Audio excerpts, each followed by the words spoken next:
गुरुर्ब्रह्मा गुरुर्विष्णू गुरुर्देव महेश्वरा, गुरु साक्षात परब्रह्म तस्मै श्री गुरवे नमः.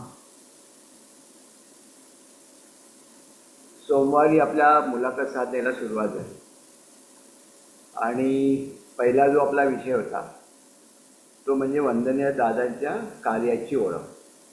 ऑफकोर्स त्या दिवशी सांगितल्याप्रमाणे विषय खूप मोठा आहे, त्याच्यामुळे थोडासा भाग कव्हर झाला आहे. पुढे पुढे हळूहळू आपल्याला जास्त अजून माहिती त्याच्याबाबत मिळत जाईल. त्याच्यानंतर मग आपण बुधवारी म्हणजे सोमवार झाल्यानंतर बुधवारी दुसरी मुलाखत साधना आपली झाली. त्यावेळेला वर्षाताईंनी आपल्याला ऋणानुबंध हे आपल्याला अगदी डिटेलमध्ये समजून आणि त्या ऋणानुबंधांमध्ये प्रतिकूलता निर्माण झाली, कशी निर्माण होते, कशी काढता येते, सगळं सांगितलं. आणि ती निर्माण झाल्यानंतर आपल्या आयुष्यामध्ये दुःख येतं आणि त्या दुःखांचे सुद्धा काही प्रकार आहे, ते मला त्या दिवशी कदाचित कव्हर झाले नसते, पण ते एवढं महत्त्वाचं आहे. महत्त्वाची गोष्ट काय की दुःख निर्माण होतं. आता ही दुःख आपल्या आयुष्यामध्ये आल्यानंतर वंदना दादांना जेव्हा कळलं की बाबा प्रत्येक माणसाच्या आयुष्यामध्ये दुःख येतात, त्याची कारणं अमुक अमुक आहे, बरोबर आहे. पण त्या दुःखांचं विमोचन करणं, विमोचन करणं म्हणजे काय, त्यांना नाहीसं करणं किंवा त्याच्यासाठी निराकरण आणि निवारण अशा दोन गोष्टी वर्षाताईंनी पण त्या दिवशी आपल्याला सांगितलं होत्या. तर ती जी दुःख आहे ती दुःख प्रणाली नष्ट करणं म्हणजे विमोचन. आणि वंदनीय दादांनी सांगितल्याप्रमाणे 3 विमोचन आहेत.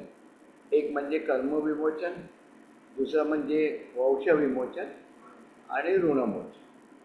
आता हे तिन्ही काय आहेत डिटेलमध्ये ते आपल्याला आज समजतं. विमोचन आणि ही विमोचन झाल्यानंतर आपला विकास व्हावा म्हणून वंदनीय दादांनी गुरुमार्गामध्ये आपल्याला 5 दीक्षा प्रदान केल्या. कोणत्या कोणत्या दीक्षा प्रदान केल्या त्या दीक्षासुद्धा आज आपल्याला सांगतो. म्हणजे एक पहिल्यांदा अनुग्रह दीक्षा, त्याच्यानंतर नामस्मरण दीक्षा, उपासना दीक्षा. मी ते क्रम नाही, पहिला उपासना आहे, त्याच्यानंतर नामस्मरण आहे, त्याच्यानंतर अनुग्रह आहे आणि त्याच्यानंतर मग गुरुदीक्षा आणि शेवटी कारण दीक्षा. आणि त्याच्याही पलीकडे जाऊन 6वी जी दीक्षा परमेश्वराकडनं आपल्याला प्राप्त होते ती म्हणजे महाकारण. तर याच्याविषयीची माहिती आज आपल्याला आपले सेवक महेश शिराणी हे आपल्याला देतील, त्याचा आपण एक नमस्कार. याच्यानंतर अजून 2 मुलाखती आहेत, लक्षात ठेवा. एक आहे आता शुक्रवार झाल्यानंतर सोमवारी संध्याकाळी जी आपण परमार्थ प्रश्नावली म्हणतो, दादांनी जी परमार्थ प्रश्नावली आपल्याला दिलेली आहे त्याच्यामध्ये प्रत्येक प्रश्नाचा अर्थ आणि तो कसा आपण त्याचा विचार करायला पाहिजे हे एक. आणि त्याच्याचबरोबर भक्त भाविकांसाठी सुद्धा दादांनी काही नियम केल्या होत्या, मार्गदर्शन केलं होतं, त्याच्याविषयीची माहिती आपल्याला सोमवारी देतील आपले सेवक संदीप नाईक. आणि सर्वात शेवटी म्हणजे बुधवारी आपला जो जन्म आहे आणि जीवन कम्प्लीटली याचं सगळं महत्त्व काय आहे की आपण कशाला जन्मायला येतो, कशासाठी आपल्याला जन्म प्राप्त झाला आहे, अशा प्रकारचा तो विषय आहे. तो शेवटच्या दिवशी म्हणजे बुधवारी होईल. ओके, नमस्कार. गुरुर्ब्रह्मा गुरुर्विष्णू गुरुर्देव महेश्वरा, गुरु साक्षात परब्रह्म तस्मै श्री गुरवे नमः. नमस्कार. आजच्या विषयाची थोडक्यात माहिती आपल्याला आपले केंद्रप्रमुख पैसर यांनी थोडक्यात करून दिली.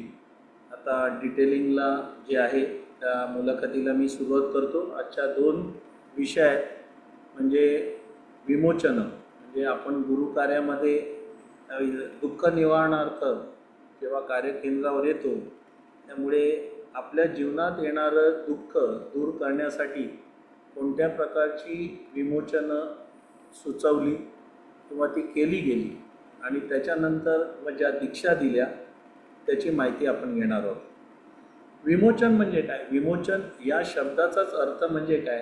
जे त्याज्य आहे म्हणजे काढून टाकण्याच्या लायकीचं आहे ते काढून टाकणं. आणि एखादी गोष्ट काढून टाकल्यानंतर त्या जागी जी पोकळी तयार होते, बरोबर की नाही, तर ती पोकळी एखाद्या चांगल्या गोष्टीने भरून काढणं, त्याला दीक्षा असं म्हटलं आहे. म्हणजे आपल्या जीवनामध्ये जे काही दोष येतात, आता हे दोष येतात ते कुठले, कशा परत्वे येतात? कर्म परत्वे येतात, ज्याची अनेकविध कारणं आहेत. तर हे दोष आपल्या जीवनातलं काढून टाकायचं आणि तिथे दीक्षा धारण करून द्यायच्या, जेणेकरून गुरुमार्गामध्ये आपण प्रगती साधून आपल्या जो जीवन आहे त्याचा चांगल्या प्रकारे विकास करू शकू. त्याला विमोचन असं म्हटलेलं आहे. तर ह्याचं येणारं थोडंसं मुख्य विषयाला हात घालण्यापूर्वी थोडीशी आपण तोंड ओळख करून घेतो मी, की ज्या कर्मामध्ये इच्छा वासना नाही, ज्या कर्मांना अस्तित्वच नसते, अशा घडलेल्या कर्मांना अज्ञानाने घडलेली कर्मे म्हणतात. आणि ज्या कर्मात इच्छा वासना मन असते ती ज्ञानाने घडलेली कर्मे असतात. देहत्यागानंतर अज्ञानाने घडलेली सर्व कर्मे सूक्ष्मात सूक्ष्म रूपात वातावरणात जातात आणि जी कर्मे ज्ञानाने घडलेली आहेत ती पंचप्राण, पंचतन्मात्र आणि पंचकोशापर्यंत जातात. म्हणजे काय की आपण जीवनामध्ये जी काही कर्म करतो तर ती कर्म कशी करतो आपण? काही ज्ञानाने होतात, काही अज्ञानाने होतात. ज्ञानाने घडलेली कर्म सगळ्यांना ठाऊकच आहे. अज्ञानाने घडणारं कर्म म्हणजे कसं की आता तुम्ही कोणाकडे जेवायला गेला पाहुण्यांकडे आणि अचानक तिकडे गेल्यानंतर त्याने मांसाहार ठेवला असेल जेवणाच्या पदार्थात. आता तुमची ती खायची इच्छा नसते, पण नाईलाज असतो, आपण म्हणतो जाऊ दे कशाला, म्हणून आपण ते ग्रहण करतो, नाईलाज असतो. तर ते एक अज्ञानाने झालेलं कर्म असतं.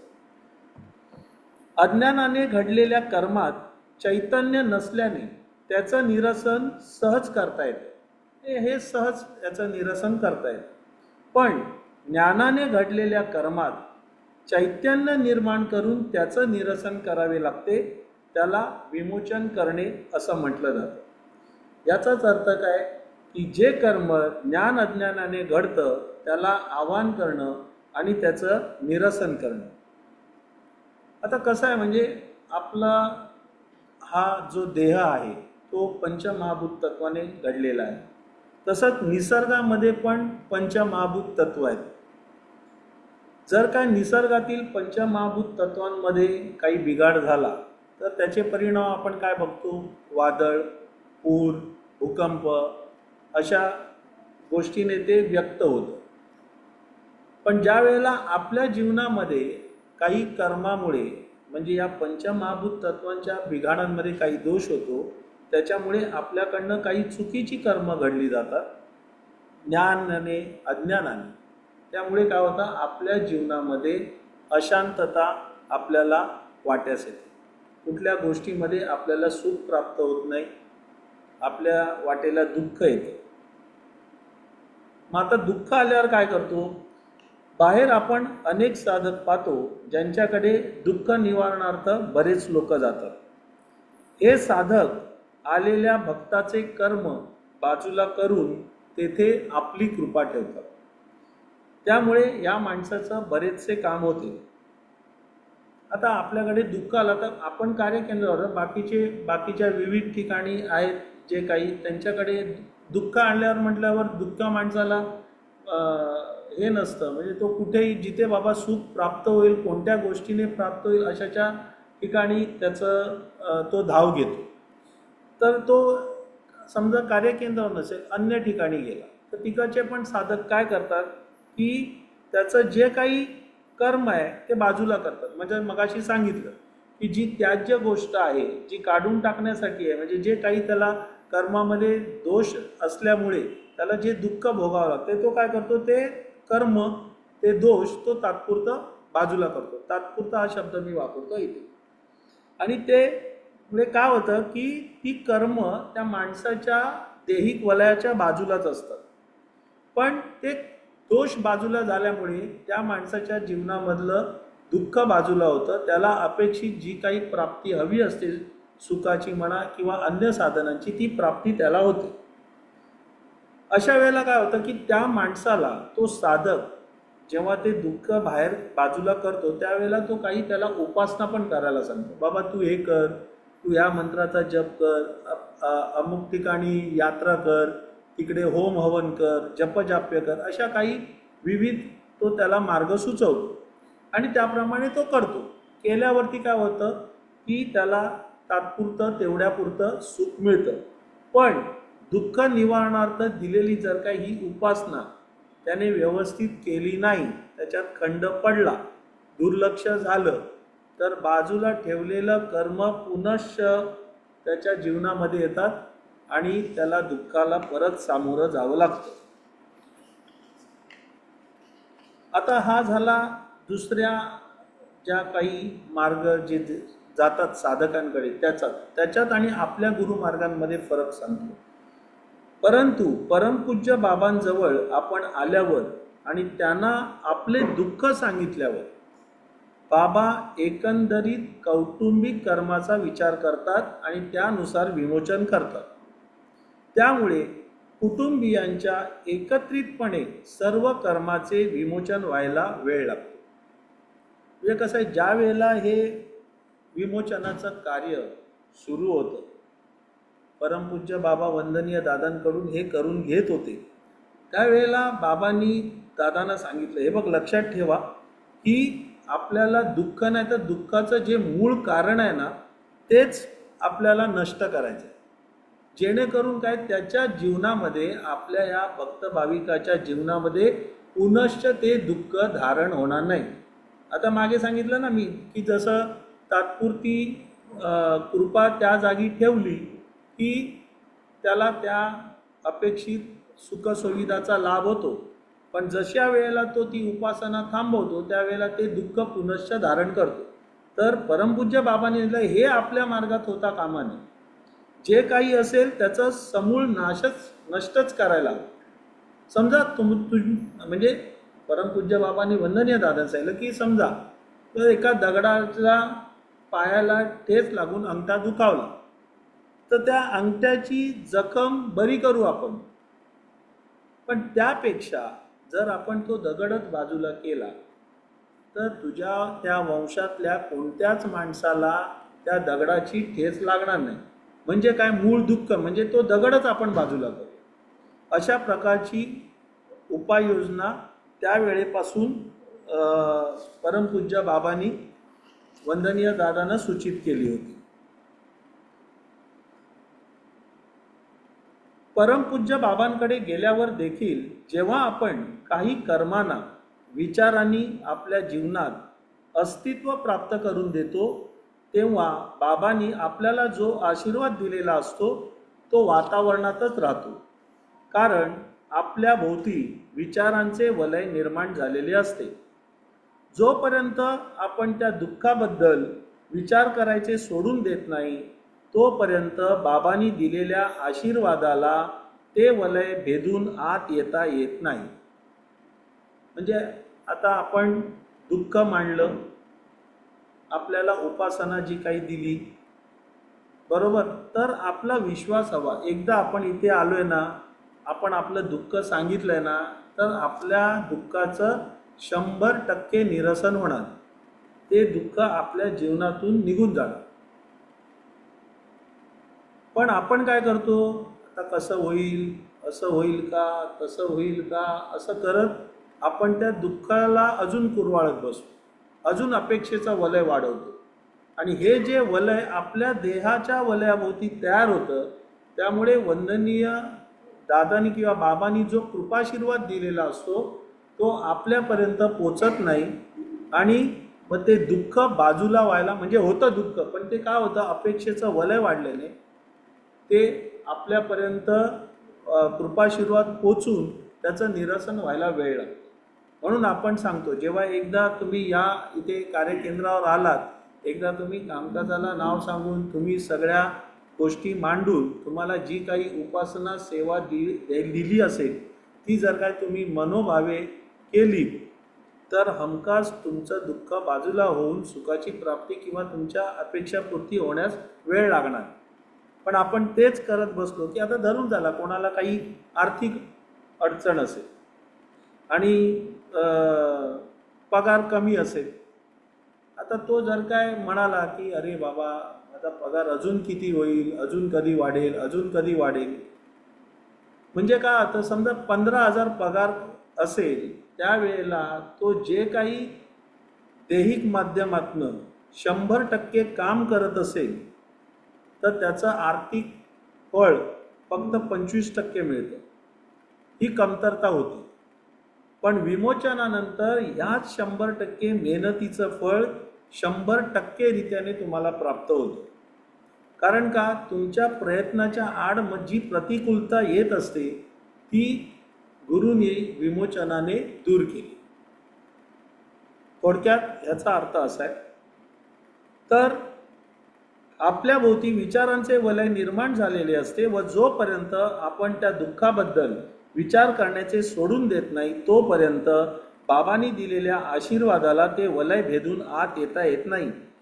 जे कर्म बाहेरच्या बाहेर नाश पावणार असते त्याला केवळ विचार करून अस्तित्व प्राप्त करून दिल्याने असे घडते.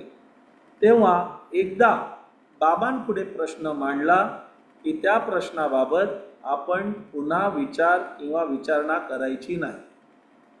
एकदा म्हणजे तेवढे तुमची श्रद्धा आणि सबुरी हे 2 परवलीचे शब्द आहेत वंदनीय बाबांचे, तुम्हाला सगळ्यांना ठाऊक आहे. ते एक तर तुमची श्रद्धा पाहिजे आणि सबुरी पाहिजे की आपण एकदा प्रश्न मांडल्यानंतर आपलं दुःख मांडल्यानंतर त्याचं 100% निरसन होईल. फक्त जो काही वेळ लागतो तो त्या विविध कर्माची गती असेल ज्याचा हळूहळू आता आपण पुढे अभ्यास करू तुम्हाला समजेल तर ते व्हायला लागतं. आता मगाशी सांगितल्याप्रमाणे विमोचन 3 प्रकारचं आहे. एक म्हणजे वंश विमोचन, कर्म विमोचन आणि ऋणमोचन. तर टप्प्याटप्प्याने आपण ते पाहू. पहिलं वंश विमोचन. आत्म्याचे कार्य हे अविमुक्त आहे पण तो बंधनात म्हणजे इच्छा वासनामध्ये राहतो. याचे कारण इह जगतामध्ये आत्म्याला करावा लागणारा कार्यकारण भाव हा काया वाचा मनाने म्हणजे कर्मेंद्रिय, ज्ञानेंद्रिय आणि मन यांनी युक्त असतो. म्हणजे आत्मा येताना जन्माला आत्मा आणि कर्म या 2 गोष्टी घेऊन येतो आणि तो आल्यानंतर काया वाचा मन जे देह त्याला प्राप्त होतो त्यांच्या कर्मेंद्रियाने ज्ञानेंद्रियाने तो आपला कार्य साधत असतो. पण त्याच्या भोवती काय असतं, इच्छा वासनांचं वलय असतं. मरणोत्तर जीवनानंतर पंचमहाभूत तत्वांच्या देहाचे जरी विसर्जन झालेले असते तरी त्याच्या इच्छा वासना पातक प्रमाद आत्म्याबरोबर त्याच्या भावी जीवनासाठी सूक्ष्म स्वरूपामध्ये त्याच्या पंचतन्मात्र पंचप्राणकोश यातून जात असतात. त्या कारण आत्म्याला पुनश्च इह जगतामध्ये येऊन आपला कार्यकारण भाव पुरा करावयाचा असतो. म्हणजे थोडक्यात काय की आपण एखादा आत्मा जन्माला येताना तो कर्म घेऊन येतो. देह धारण झाल्यानंतर तो जिथे ज्या वंशामध्ये जिथे जन्म घेतो तिकडे तो आपला कार्यकारण म्हणजे कार्य पार पाडतो.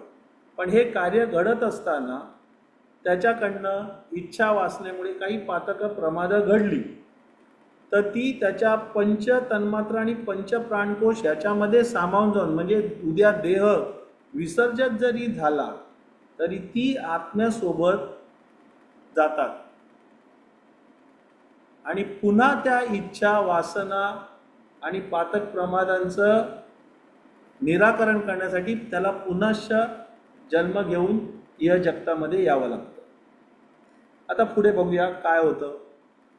अशा आत्म्यांना जर जन्म मिळाला, आता जन्म मिळाला तर गतजन्मातील त्याच्याबरोबर गेलेल्या सूक्ष्म स्वरूपात वास करीत असलेल्या शिल्लक इच्छा वासना त्याला पुनश्च या जन्मी तशी कर्मे करण्यास प्रवृत्त करतात.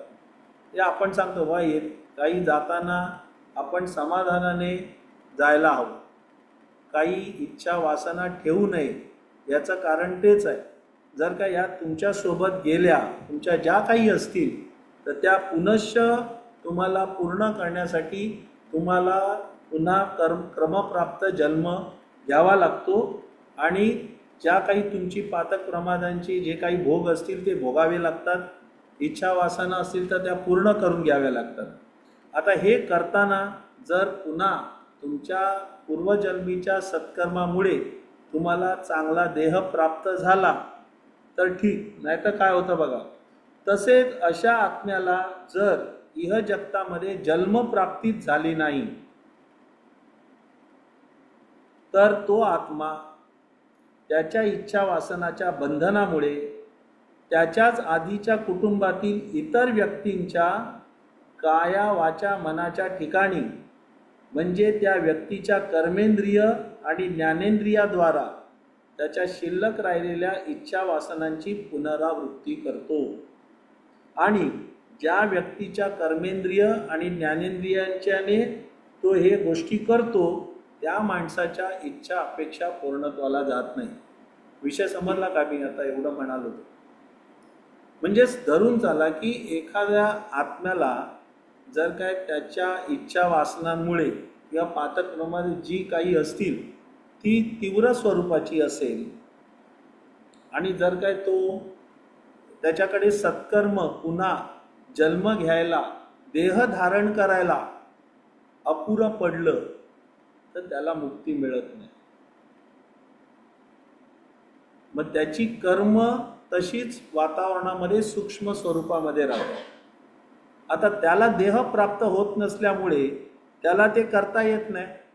आता घराण्यातील जे लोक दिवंगत झाले असतील आणि त्यांच्या इच्छा वासना तृप्त झाल्या नसेल आणि मरणोत्तर मिळत नाही त्यांना मुक्ती, तर ते काय करतात, आपण म्हणतो की बाधा पिशाच अशा रूपाने ते त्या घराण्याच्या अवतीभोवतीच फिरत राहतात. आणि तिकडची जी काही त्या घराण्यातील लोक असतील त्यांच्या देहाकर्मी, म्हणजे त्यांची म्हटलं ना कर्मेंद्रिय ज्ञानेंद्रियाद्वारे ते पूर्ण करण्याचा प्रयत्न करतात, ते त्रास देतात. नाही जेणेकरून हा त्याच्यासाठीच असतो की बाबा हा माणूस मला मुक्ती देण्यासाठी ह्याच्या जीवनामध्ये सुखशांती लाभावं म्हणून हा अशा कुठल्या तरी ठिकाणी जाईल आणि पुण्यकर्म करेल आणि त्याच्या सत्कर्माचा लाभ मला मिळून मी मुक्त होईल. म्हणजे काय होतं, तो माणूस जो दुःखी कष्टी झालाय, ज्याला ह्यांचा त्रास होतोय, बरोबर ना, या अतृप्त ह्याचा, तो एखाद्या ठिकाणी जाऊन त्याने तिकडे काही उपासना जरी केली तर ती फलद्रूप होत नाही. कारण त्याचा सगळा जो काही फायदा आहे तो त्या दुसऱ्या म्हणजे त्यांच्या दिवंगत झालेल्या घराण्यामधले जे इच्छा वासना पातक प्रमाद करून गेलेला आहे कर्म, त्याला मिळतो आणि त्याला मुक्ती लाभते. म्हणजे ह्याला त्या जे काही उपासनेचा ह्याला त्वरित फळ मिळत नाही, त्याला अजून तिथे सत्कर्म करावं लागतं या अजून उपासना चांगल्या प्रकारे करावी लागते.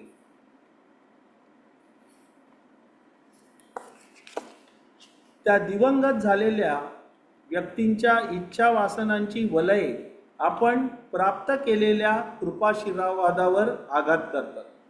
मी हे आता म्हणालो तसं कळलं.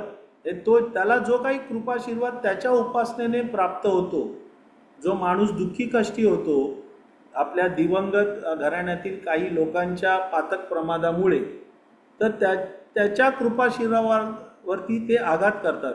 त्यामुळे आपल्या जीवनातील ऐहिक गरजा, म्हणजे आता त्या माणसाला जी काही विद्या, संपत्ती, संतती, दीर्घायुष्य या प्राप्त करण्यासाठी एक तर दीर्घकाल लागतो किंवा अशी वलये विमोचित करण्याचे साधन जर आपल्याला प्राप्त झाले नाही तर त्या अपेक्षा आपल्या हयातीत पूर्ण होत नाही. म्हणजे जर का अशा माणसाला वंशदोषामुळे जर काही दुःख प्राप्त झालं आणि जरी तो एखाद्या कोणत्या ठिकाणी गेला आणि त्याला त्याच्या इच्छेनुसार जरी काही उपासना सांगितली तर ती उपासना त्या दिवंगत व्यक्तीच्या ह्याच्यासाठीच मोक्षासाठी ती वापरावी लागते आणि त्याचा फायदा प्रत्यक्षरित्या त्याला जो व्हायला हवा होता तो होत नाही. आपल्या 7 पिढीतील मातृ पितृ घराण्यातील वाडवडिलांच्या इच्छा वासना शिल्लक राहिल्यामुळे ते मुक्त अवस्थेपर्यंत पोचलेले नसतात. त्यांचे अविमुक्त आत्मे त्यांच्या इच्छा वासना पुरा करण्याकरता आपल्या जीवनाशी हितसंबंध जोडतात. तेव्हा त्यांच्या हातून ज्ञान अज्ञानाने घडलेल्या कर्मातून त्यांना दोषमुक्त करणे आवश्यक असते. म्हणजे काय असतं की एकतर जो माणूस दुःखी कष्टी होऊन आलाय त्याचं तर दुःखाचं निवारण करायचं, पण त्याला जे दुःख प्राप्त झालेलं आहे आणि त्याला अपेक्षित ज्या काही संतती म्हणा, संपत्ती म्हणा, विद्या म्हणा या प्राप्त होत नाहीत, त्याचा ज्यांच्या दिवंगत माणसाच्या कर्मामुळे त्रास होतोय तर त्यालाही मुक्ती देणं आणि या माणसालाही चांगलं सुखी बनवणं हे 2 कार्य पार पाडायची असतात.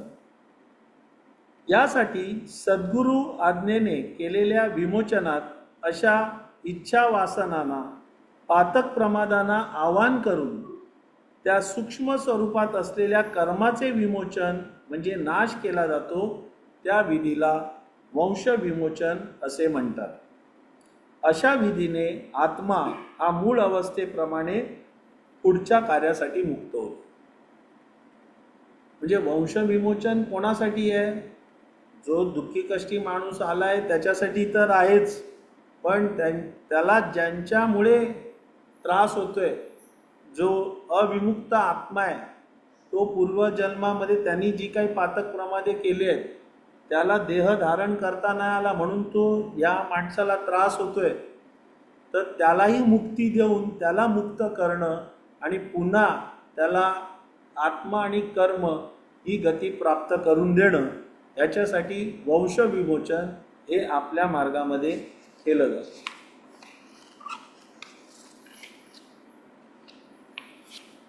वंशविमोचन समजलं. पुढे जाऊया. कर्मविमोचन. गतजन्मातील आपला कार्यकारण भाव पुरा करण्यासाठी आत्म्याला जर इह जगतामध्ये पंचमहाभूत तत्वांची देहधारणा झाली तर पंचतन्मात्रांची व पंचप्राणकोशांची निर्मिती काया वाचा मनाच्या अंतर्गत रचनेत होते. या रचनेचे पूर्णत्व म्हणजे देहाच्या ठिकाणी कर्मेंद्रिय, ज्ञानेंद्रिय व मन यांचे कार्य सुरू होते. कर्मऋणानुबंधाप्रमाणे इह जन्मात हे कार्य सुरू झाले की प्रथमतः जन्मजन्मांतरातील काया वाचा मनाने ज्ञान अज्ञानाने घडलेल्या पातक प्रमादांची पुनरावृत्ती व्हायला लागते. आता जसं मागे म्हटल्याप्रमाणे गतजन्मातील आपला कार्यकारण भाव पुरा करण्यासाठी आत्म्याला इह जगतामध्ये पंच महाभूत तत्वांची देहधारणा झाली तर, म्हणजे आपला जन्म हा पूर्व कर्मानुसार होत असतो आणि पूर्व कर्मानुसार जे काही आपल्याकडे सत्कर्म असतं, आपल्या हातून काही घडलेले पातक प्रमाद असतात, त्याच्यासह आपण जन्म घेतो आणि आपण आपलं जीवन जगत असतो. आणि त्याचे परिणाम म्हणजे प्राप्त जीवनामध्ये आपल्याला जे सुख दुःख यश अपयश हे मिळतं ते या पूर्वजन्मातल्या कर्मानुसारच आपल्याला मिळत असतं. जर काय आपलं गतजन्मातलं कर्म चांगलं असेल, सत्कर्म असेल, तर आपलं जीवन सुख शांती समाधानाने सुरळीतपणे पार पडतं. पण समजा काही वाईट कर्म आपल्याकडनं घडलेली असतील तर ते दुःखी कष्टी आणि अडचणीने असतं. आणि ही जी दुःख आपल्या वाटेला येतात ती आपल्याला भोगूनच संपवावी लागतात, ती काही टाळता येत नाही आपल्याला. आता हे जे कर्म असतं ते कर्माचं वलय आपल्या देहाभोवतीच असतं. म्हणजे देहाच्या भोवती देहिक वलय असतं, त्याच्यानंतर आत्मिक वलय असतं आणि कर्मवलय असतं. कर्मवलय आत्मिक वलयामध्ये येतं, आत्मिक वलयातून देहिक वलयातून येतं, देहिक वलयातून देहामध्ये येतं, देहातून ते बुद्धीकडे जातं आणि मग आपल्या हातून ते कर्म त्या पद्धतीने घडत असतं.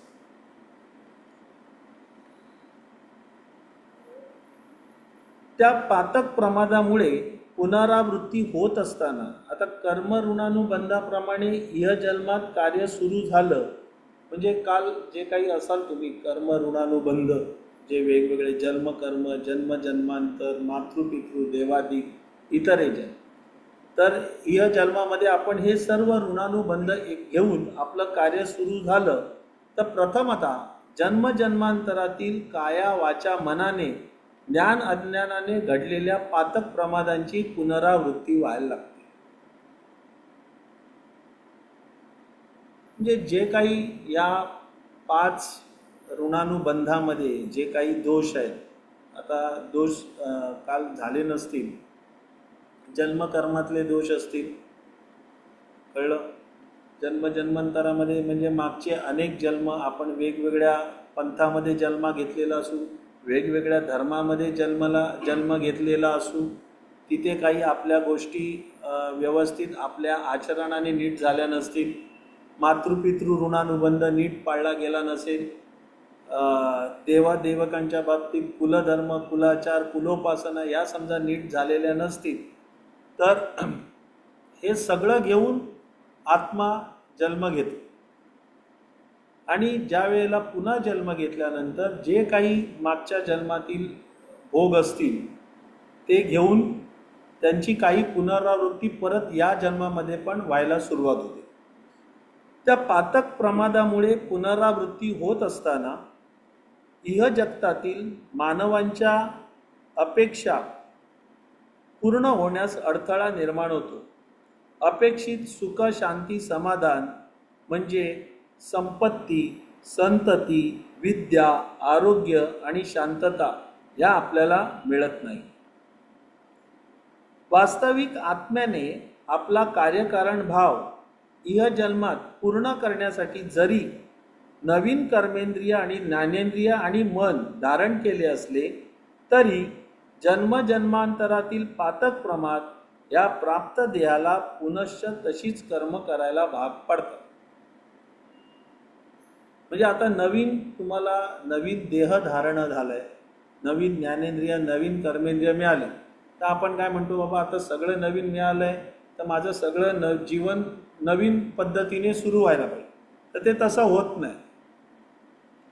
पूर्व जन्मातील जी काही तुमची कर्म आहेत, चांगली, जसं मगाशी म्हणालो, चांगली असतील तर चांगली, वाईट असेल तर वाईट कर्म, ते सर्व तुमच्या जीवनामध्ये येतात.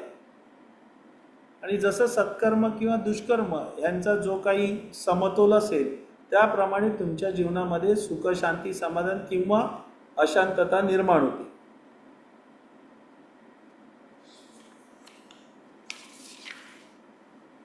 या कर्मापासून मुक्तता होण्यासाठी आत्म्याला स्वतःचे अस्तित्व दाखवून मनोनिग्रह करणे आवश्यक असते. पण प्रत्येक वेळी ते शक्य होत नाही. जेव्हा जन्मांतरात ज्ञान अज्ञानाने घडलेले पातक प्रमाद निग्रह करण्याच्या पलीकडे जातात, तेव्हा सद्गुरु कृपेने अशा कर्मांचे विमोचन करून देहाला त्याच्या जन्म ऋणानुबंधातील पातक प्रमादांपासून मुक्त करावे लागते. याच कृपाशीर्वाद वैयक्तिक कर्म विमोचन असे म्हणतात. आता मगाशी म्हणालो तसं आपलं कर्म जे आहे, जे 5 ऋणानुबंधाशी हितसंबंधित आहेत आणि पूर्वीच्या अनेक जन्मातील ऋणानुबंधाची फेड जर काय ती झाली नाही तर ते आपल्या जीवनामध्ये कार्यरत असतात. सद्गुरु कृपेने जे काही सांगितलं की वैयक्तिक कर्म विमोचन, तर हे विमोचन करून तुमची मुक्तता केलेली आहे आणि तुमच्या जीवनामध्ये सुख शांती समाधान तुम्हाला प्राप्त करून दिलेलं आहे. म्हणजे तुमचं जीवन हे कर्म अधीन न असून कर्माधीन आहे, बरोबर ना? कर्माधीन अवस्था बदलून कर्म तुमच्या अधीन अशी अवस्था तुम्हाला प्राप्त करून दिलेली आहे. म्हणजे असं धरून चाला की मागच्या अनेक जन्मांतरांमध्ये तुम्ही कोणत्याही 5 जणांकडून 25-25 रुपये घेतले, तर तुम्हाला या जन्मामध्ये त्या सर्व 5 जणांचे पैशांची परतफेड करावीच लागणार. पण ही जबाबदारी तुमच्यावर दिली आहे का गुरुने? नाही, ही गुरुने ही जबाबदारी स्वतःवर घेतली. तुम्हाला कोणती तोशीस न लागू देता आणि तुम्हाला गुरुकृपाशीर्वाद दिली, गुरुकृपाशीर्वाद धारण करून दिला. कर्म विमोचन हे साधन केवळ जन्मकर्म आणि जन्मांतर याच्याशी निगडीत नसून प्राप्त जन्मात किंवा जीवनात ज्या आचार विचारांचा आघात आपल्या नित्य कर्तव्याच्या आड येतो, अशा वेळी तत्परतेने तसे न करण्याची जाणीव होण्याची क्रिया ज्या माध्यमातून होते, त्या माध्यमाला कर्मविमोचन असं. म्हणजे काय की आपण एखादं कर्म करताना आपण ठरवलं, बाबा आज मी दर मंगळवारी गुरुवारी संध्याकाळी आरती साधनेला जाईल.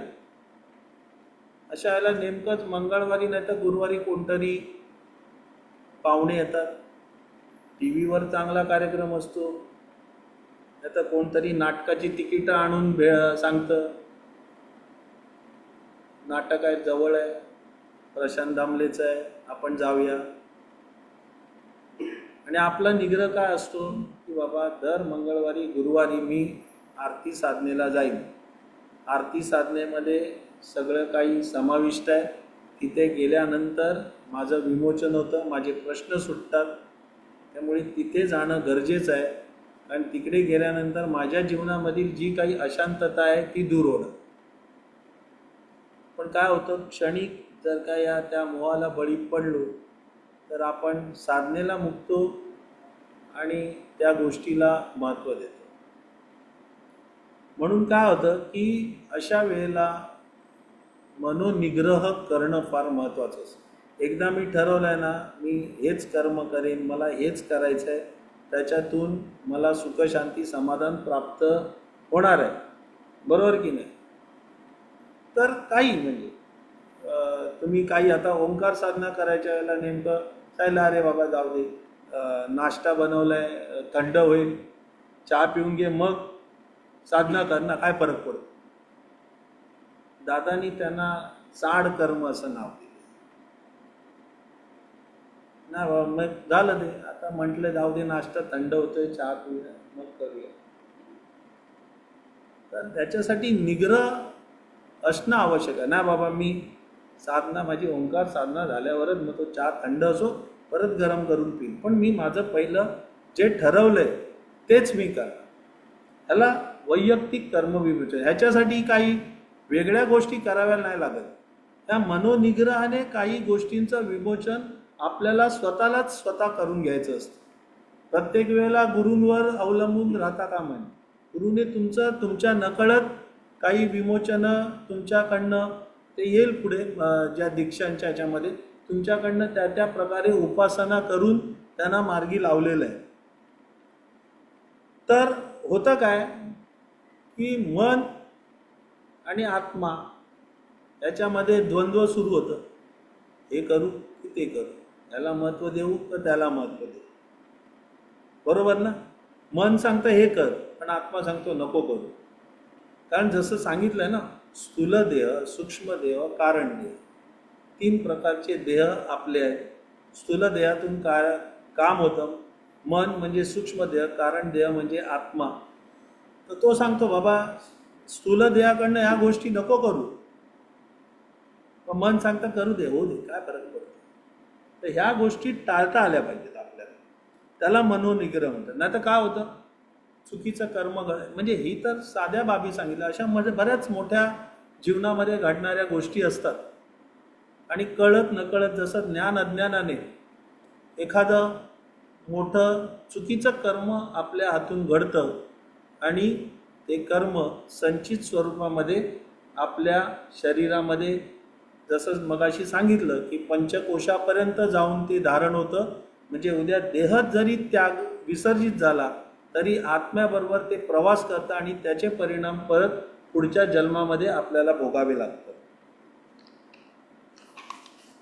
तर असे कर्म विमोचन केल्याने जन्मजन्मांतरातील पातक प्रमादांपासून देहाची मुक्तता होते. कर्म ऋणानुबंधामुळे जर जन्म विकृती निर्माण झाली असेल तर त्याचेही विमोचन सद्गुरु कृपेने करून घेणे गरजेचे असते. आता कसं आहे, म्हणजे आपण जी उपासना करतो, सेवा करतो, साधना करतो, तर त्याच्यामध्ये जी चैतन्याची शक्ती असते ना, ती आपल्या शरीरामध्ये धारण होऊन पुन्हा तशी कर्म घडू नये म्हणून मग आत्मा तुमचा मनोनिग्रह करायला सुरुवात करतो. आता आपल्याला जी काही कधी आर्थिक प्राप्ती होत असते तर ती गतजन्मातील काही सत्कर्मामुळे पण होत असते. आता जसं हे सांगितलं की जन्मजन्मातील पातक प्रमादापासून, आता समजा एखादा माणूस नोकरीला असेल आणि त्याचा पगार कमी आहे, तर त्याने काय करायला पाहिजे बाबा, त्याने काय विचारायला करायला पाहिजे, बाबा असेल आपल्याला वाटेमध्ये आपल्याकडे एवढंच ठेवलं आहे, आपल्या संचित आपलं कर्म जे आहे, सत्कर्म आहे, ते कमी आहे, त्यामुळेच आपल्या वाटेला तसं आलंच.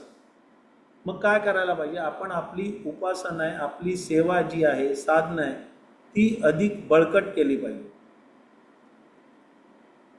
म्हणजे जेणेकरून सत्कर्मामध्ये वाढ येईल आणि चांगल्या मार्गाने येणारा जो पैसा आहे तो आपल्या जीवनात येईल.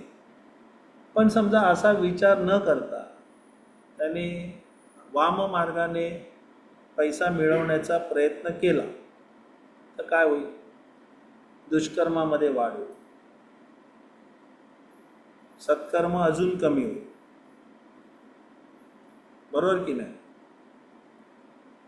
दुसरं उदाहरण म्हणजे समजा तुम्ही कोणाला गरजेला नेडेला तुमच्याकडे आला, बाबा मला पैसे पाहिजे, 1000 रुपये दे, आपण दिले, बाबा चांगल्या ह्याने दिले, बाबा घे, आणि मग आपल्या मनामध्ये इच्छा वासना प्रकट झाली, ते जाऊ दे, 200 रुपये जरा व्याज पण सांगूया देताना, मला गरज आहे म्हणून, घेताना तुम्ही 1200 घेतले, तर काय होईल, तो त्याच्या कर्मातनं 200 रुपये आणि वरती देईल, त्याचं कर्म चांगलं होईल, तुमचं काय होईल, तर त्याचा जो ऋणानुबंध असतो तो कमी होतो पण आपला वाढतो. त्यामुळे अशा गोष्टी आपल्याला टाळता आल्या पाहिजे. कर्म विमोचनामध्ये दुष्कर्माप्रमाणेच सत्कर्माचेही विमोचन करणे आवश्यक असते.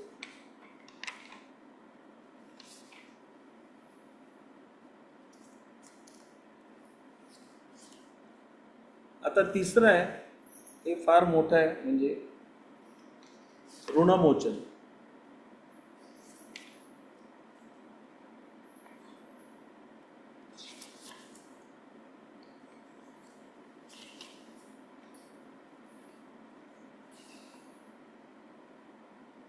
त्याच्या ऋणमोचनमध्येच अर्थ लपलेला आहे की ऋण म्हणजे जे ऋणानुबंध, काल या विषयावर अभ्यास झाला आहे, आणि ह्या ऋणानुबंधांमुळे जी जीवनामध्ये दुःख येतात आणि त्याच्यामुळे मग त्याचं कसं म्हणजे विमोचन करायचं त्याचा अभ्यास करूया आपण. तर प्राप्त जन्मात ज्या देहिक माध्यमातून आपण जीवन व्यतीत करतो त्या देहाशी 5 ऋणानुबंध म्हणजे जन्मकर्म, जन्मजन्मांतर, इतरेजन, मातृपितृ आणि देवादी इथं संबंधित झालेले असतात. म्हणजे माणूस जेव्हा जन्म घेतो त्यावेळेला त्याच्याबरोबर 2 ऋणानुबंध येतात, जन्मकर्म, जन्मजन्मांतर. आणि जन्म घेतल्यावर मातृपितृ, देवादिक आणि इतरे जन हे 3 ऋणानुबंध जोडले जातात. आता या प्रत्येक ऋणानुबंधाला आपल्या या पंचमहाभूत तत्वामध्ये स्थान पडतं.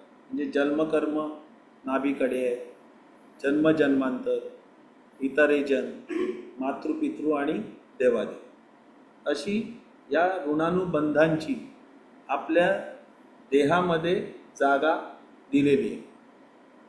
आणि आपण जे ओंकार साधनामध्ये न्यास करतो ना, ते याच्याशीच संबंधित असतं, हे लक्षात ठेवा. तर जन्मकर्म हा स्थूल देहामध्ये काम करतो, जन्मजन्मांतर हा सूक्ष्म देह म्हणजे आत्म्याच्या ठिकाणी. कारण आत्मा हा अनेक जन्मांचा प्रवास करत आलेला असतो. गेल्या जन्मांची अनेक पुण्याही ही कारण देहात असते. त्यामुळे देवादिकाचे कार्य हे कारण देहात असतं. म्हणजे स्थूल देह म्हणजे स्थूल देह, सूक्ष्म देह आणि कारण देह. बरोबर आहे ना? 3. स्थूल देह आपल्याला डोळ्यांनी दिसतो, सूक्ष्म देह म्हणजे आपण ज्या मनाने विचार करून स्थूल देहाकडनं होतो, आणि ज्याला आपण आत्मा म्हणतो तो कारण देह. म्हणजे तो एक प्रकारे ते परमेश्वरांचीच हे आहे. तर देवादिकाचे कार्य हे कारण देहात होत असते. मातृपितृ इतरेजन ऋणानुबंध हे देहाच्या भोवती वलय रूपाने कार्य करीत असतात. कर्म परत्वे जन्म होतो म्हणून कर्म पहिलं येतं.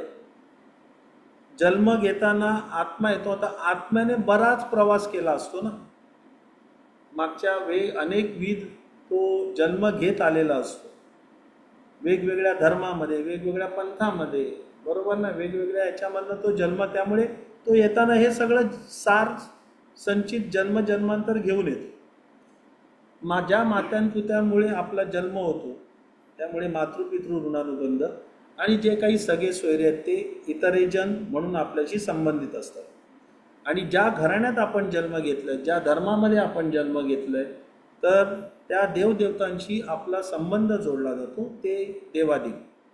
तर अनेक वेळेला हे ऋणानुबंध एकमेकांस अनुकूल प्रतिकूल असे असतात. जर या ऋणानुबंधांमध्ये प्रतिकूलता असेल तर आपण जीवन व्यतीत करत असताना कुटुंबाबद्दल आपल्या ज्या काही इच्छा अपेक्षा असतात त्यांची फलप्राप्ती आपणास होण्यात हे ऋणानुबंध अडथळा निर्माण करतात. समजलं? वाचू परत. प्राप्त जन्मात ज्या देहिक माध्यमातून आपण जीवन व्यतीत करतो त्या देहाशी 5 ऋणानुबंध म्हणजे जन्मकर्म, जन्मजन्मांतर, इतरेजन, मातृपितृ, देवादिक इथं संबंधित झालेले असतात. अनेक वेळा हे ऋणानुबंध एकमेकास अनुकूल प्रतिकूल असे असतात. जर या ऋणानुबंधांमध्ये प्रतिकूलता असेल तर आपण जीवन व्यतीत करत असताना कुटुंबाबद्दल आपल्या ज्या काही इच्छा अपेक्षा असतात त्याची फलप्राप्ती आपणास होण्यात हे ऋणानुबंध अडथळा निर्माण करतात. ते जसं सांगितलं मी तसं की हे जे 5 प्रकारचे ऋणानुबंध आहेत, तर यांच्यामध्ये जर काही दोष निर्माण झाले तर हे दोष कसे निर्माण होतात थोडक्यात मी सांगतो. जन्मकर्मामध्ये दोष निर्माण होतो. आता जन्मकर्मामध्ये दोष निर्माण होतो म्हणजे काय होतं की आपण जिथे जन्म घेतलाय तिकडे आपल्या ज्या मूलभूत गरजा आहेत, अन्न, वस्त्र, निवारा, हे जे काही प्राप्त झालंय त्याच्याबाबत तुमची समाधानी वृत्ती पाहिजे. पण आपण काय करतो, आपल्यापेक्षा दुसऱ्याला हे सुख जास्त वाटायला आलं असेल या बाबतीत तर आपण त्याच्याकडे बघून आपल्या मिळालेल्या सुखाचा अनादर करतो. त्याच्याबद्दल. आणि ही जी असमाधानी वृत्ती असते ही तुमच्या या जन्मकर्मामध्ये दोष निर्माण करते. जन्मजन्मांतरात म्हणजे काय, तुम्ही जिथे जन्म घेतलाय, आत्मा जन्म घेताना त्याला ती सूट असते की तो जन्म घेताना आपल्याला जसं हवे असेल, आई वडील धर्म ज्या कुटुंबात जन्म घेतलेला असतो ते घेतल्यानंतर जर काय त्याने दुसऱ्याबद्दल दुसऱ्या धर्म, अरे त्या धर्मात जन्माला आलो असतो बरं झालं असतं, असं करून आपल्या ह्याचा अनादर करणं, तर तो जन्मजन्मांतरामध्ये दोष धारण होतो. म्हणजे इन शॉर्ट काय की तुम्ही जिथे जन्म घेतला असेल, ज्या ठिकाणी जन्म घेतला असेल, ज्या परिस्थितीत जन्म घेतला असेल, त्या बाबतीमध्ये तुमची वृत्ती ही समाधानी असायला पाहिजे. जर काय तुम्ही असमाधानी झालात आणि त्याच्याबद्दल काही अनादर केला तर ते दोष तुमचे धारण होतात. इतर एजन म्हणजे काय की आपल्या जन्मानंतर जे काही रिलेशन्स तयार होतात, भाऊ बहीण, काका मामा मामी, तर ह्यांच्याबद्दल आपले जे काही संबंध असायला हवेत हे आपुलकीचे आणि सौहार्दपूर्ण असायला हवे. ते जर काय नसेल, त्याच्यामध्ये जर काय वादविवाद निर्माण झाले तर त्याच्यामध्ये दोष निर्माण होतो. मग तो भावाभावांमध्ये असतो, काका पुतण्या काही असू शकतो. मातृपितृ, आता आपल्याला माहिती आहे की जे काही आई वडील आहेत त्यांच्याबद्दल आपण आदर ठेवला पाहिजे, त्यांना पूज्यनीय मानलं पाहिजे, त्यांच्याशी नम्रतेने वागलं पाहिजे, हे आपले संस्कार आहेत. पण काही वेळेला आपण काम करीत असलेल्या कामाबद्दल गर्व निर्माण होऊन किंवा त्याच्यातनं जे 4 पैसे आपल्याला प्राप्त झाले त्याचा अहंकार आपल्याला मनामध्ये झाला आणि वडीलधाऱ्या माणसांचा अनादर आपल्याकडनं घडला किंवा आपल्याकडनं काही उद्धट वर्तणूक घडली तर मातृपितृ दोष धारण होतो. देवादिक म्हणजे काय की आपला ज्या धर्मामध्ये जन्म झाला असेल, कोणताही असेल, तर तिकडे जी काही उपासना आहे किंवा तिकडचे जे काही धर्माच्या ह्याच्यानुसार आचरण असायला हवं ते आपण मेंटेन करायला पाहिजे. समजा तुम्ही जर काय तशा पद्धतीने आचरण तुमचं ठेवलं नाही तर देवादिकमध्ये तुमचा दोष निर्माण होतो. प्राप्त जन्मात ज्या कुटुंबामध्ये आपण जन्म घेतो त्या कुटुंबातील आपली सर्व आप्तेष्ट मंडळी याच्याशी नात्याने आपले हितसंबंध निर्माण झालेले असतात. परंतु या आप्तेष्ट मंडळींचे हितसंबंध जरी नात्याने निर्माण झालेले असले तरी या प्राप्त जन्मात पूर्वजन्म परत्वे त्या प्रत्येकाशी आपले कर्म परत्वे हितसंबंध असतीलच असे नाही.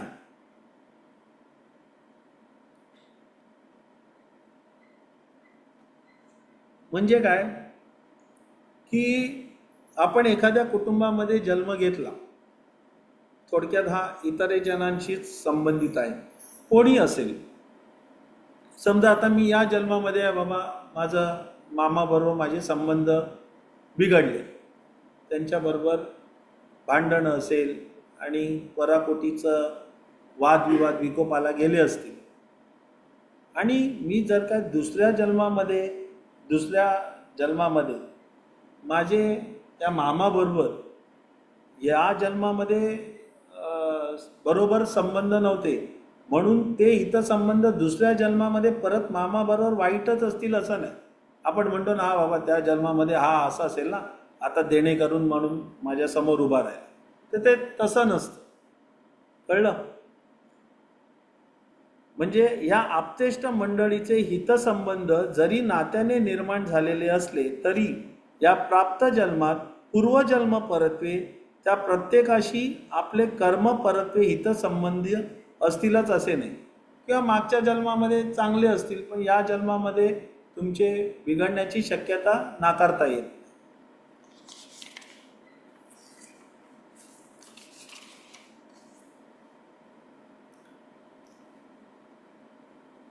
तसेच प्राप्त जीवनामध्ये इतरे जनांशी जरी व्यावहारिक हितसंबंध निर्माण झाले असतील तरी पूर्वजन्म परत्वे कर्म ऋणानुबंध असतील असे नाही. जसं आता मी सांगितलं, म्हणजे कोणाशी कुठलाही व्यवहार केला तर त्याचा मागच्या जन्माशी व्यवहाराशी किंवा त्या ऋणानुबंधाशी त्याचा काही संबंध नसतो. त्याचप्रमाणे ज्या घराण्यात आपण जन्माला येतो त्या घराण्याच्या देवदिकांचा हितसंबंध देखील पूर्वजन्मीचा असेलच असे नाही. मागच्या याच्यातील तुम्ही वेगळा धर्म असेल, वेगळा पंथ असेल, तो वेगळा, या वेळेचा वेगळा. त्यामुळे जरी वरील सर्व ऋणानुबंधांमध्ये प्रतिकूलता ही प्राप्त जन्मात जाणवत असली तरी त्याची कारणे मागच्या जन्मात असतात. ऋणानुबंधातील अशी प्रतिकूलता दूर करण्यासाठी ऋणमोचन हा विधी करावा लागतो. ऋणमोचन करायचे म्हणजे काय, तर ऋणानुबंधांना एकमेकांशी अनुकूल करून देणे असे आहे. म्हणजे काय की ऋणानुबंधाचं कार्य मी सांगितलं की जीवनामध्ये फार महत्त्वपूर्ण आहे आणि ते सर्व अनुकूलच असतील असं नाही. अनुकूल असेल तर चांगलं आहे, कारण जीवन सुरळीतपणे पार पडतं. पण जर का या ऋणानुबंधांमध्ये काही दोष निर्माण झाले, मग किती देवदेवतार्जन केलं तरी त्याचा उपयोग होत नाही. आणि हे दोष एवढा प्रकार असतं की त्या माणसाच्या कर्मामध्ये सुखाची जरी एखादी तरतूद असेल तरी तो त्याला मुकतो आणि मग ते प्राप्त करून घ्यायला त्याला फार कष्ट करावे लागतात. म्हणून इतरेजन ऋणानुबंधाला फार महत्त्व आहे. जे कोणी आपले नातेवाईक आहेत, सगळे सोयरे आहेत, मित्र आहेत, यांच्याशी वागताना खरंच एक प्रकारे आपली परीक्षाच असते. कारण प्रत्येकाशी ठेवणं ही तारेवरची कसरत असते.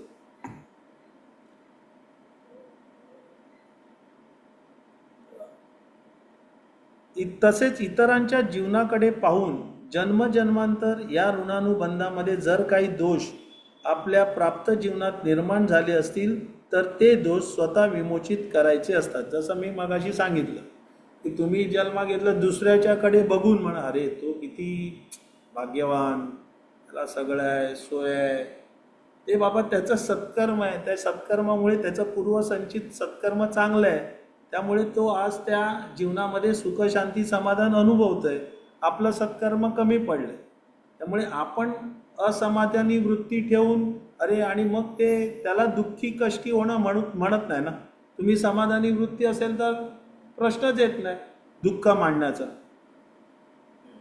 तर हा दोष आपण निर्माण करता कामा नये. जे आहे आपलं बाबा गुरुमार्गी आलं, तिथे आपला प्रश्न मांडलाय, आज ना उद्या हे सुख शांती समाधान आपल्याला नक्की प्राप्त होणार, ही श्रद्धा अटळ असायला हवी.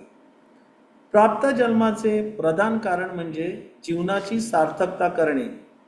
हे कारण ज्या कारण दीक्षेमुळे सिद्ध होते त्या कारण दीक्षेच्या आड आम्हा भक्तांचे किंवा कुटुंबाचे कोणतेही अन्य कारण येऊ नये यासाठी सद्गुरु कृपेने प्रथम वंशविमोचन, मग कर्मविमोचन आणि ऋणमोचन ही 3 निराकरणे सिद्ध करण्यात आली.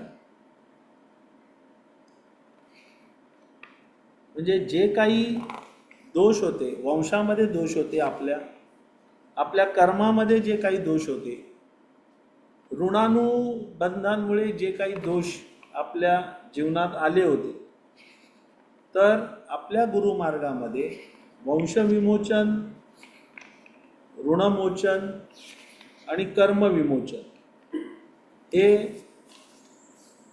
केल्यामुळे, जसं आता मी पुढे म्हणेन की विमोचनं केली म्हणजे काय केली, आपल्या जीवनामध्ये ज्या गोष्टी त्याज्य होत्या, काढून टाकायच्या होत्या, ज्याच्यामुळे सुख शांती समाधान प्राप्त होत नव्हतं, दुःख कष्ट आपल्या वाट्याला आले होते, ते दूर करून ती जी काही पोकळी निर्माण झाली आहे त्या पोकळीमध्ये दीक्षा धारण करून दिल्या आणि आपलं जीवन सुकर बनवलं.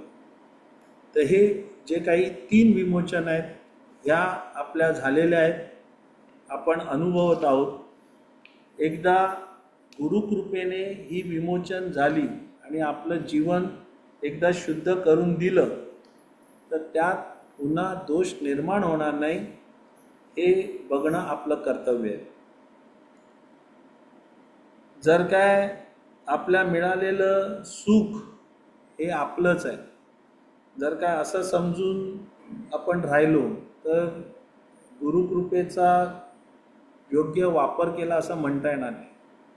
गुरुकृपाशीर्वाद किंवा हे सगळं विमोचन करण्यामागे आणि दीक्षा धारण करून देण्यामागचं महत्त्वाचं कारण हेच आहे की एकदा गुरुकृपाशीर्वाद तुम्हाला धारण करून दिल्यावर तुमच्या जीवनामध्ये सुख, शांती, समाधान आल्यानंतर या सुख समृद्धीमध्ये इतरांचाही वाटा आहे हे लक्षात घेतलं पाहिजे आणि त्याप्रकारे आपण दुसऱ्यांना मदत करायला हवी.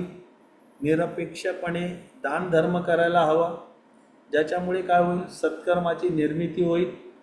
जीवनामध्ये सत्कर्माची वाढ झाली तर ती आपल्यासोबत आली तर आपलं पुढचं जीवन चांगल्या प्रकारे आपल्याला प्राप्त होईल अशी ही तरतूद करून ठेवलेली आहे. तर हे झाला विमोचनाचा प्रकार. खरं म्हणजे फार लिमिटेड ह्याच्यामध्ये मी सांगण्याचा प्रयत्न तुम्हाला केला. अशी अपेक्षा करतो की तुम्हाला समजलं असेल. तर मी पुढच्या विषयाकडे वळू. दीक्षा तर मोठा आहे, वेळ कमी आहे.